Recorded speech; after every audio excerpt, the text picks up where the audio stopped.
The disclosure was recently made by Auditor General Mr. Deodat Sharma during an exclusive interview with Nightly News.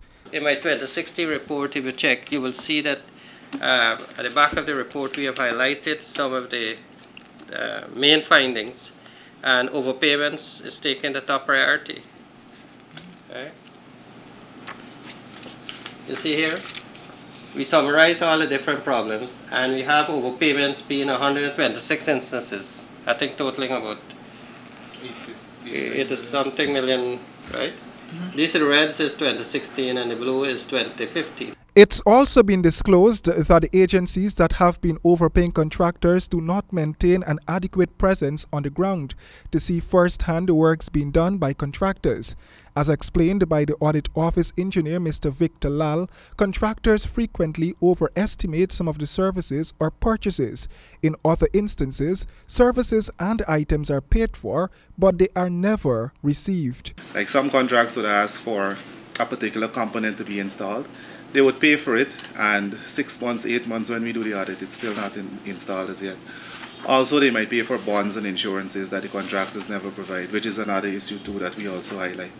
But it comes down to measurement of the final works. Mostly that is where we have the problem. Apparently, they don't do their final valuation by going on the ground and actually physically verifying what was done. And of course, there are instances where they don't deduct liquidated damages. Sometimes, as AG mentioned, they cut and hold checks at the end of the year and the works are still incomplete.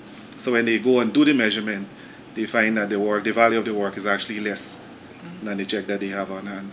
Because the problem of overpayment persists, the Audit Office is recommending that the agencies and ministries pay for works on the ground, among other recommendations, and that they comply with the Procurement Act while building capacity of their staff. We recommend recovery of those overpayments too, right?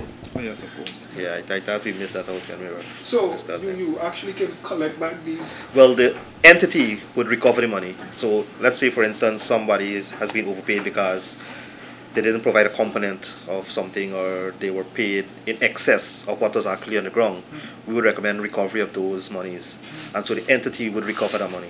And do you have knowledge of the entity actually recovering? Yeah, definitely. Yes. Yeah, man. Yeah. If you would check the reports over the years, you would see, and we summarize it, every year you're having recoveries. And so there are evidence where recoveries are being made. So efforts are being made by the entities to recover. But of course, still have issues currently where people are still being overpaid, and that's a major challenge.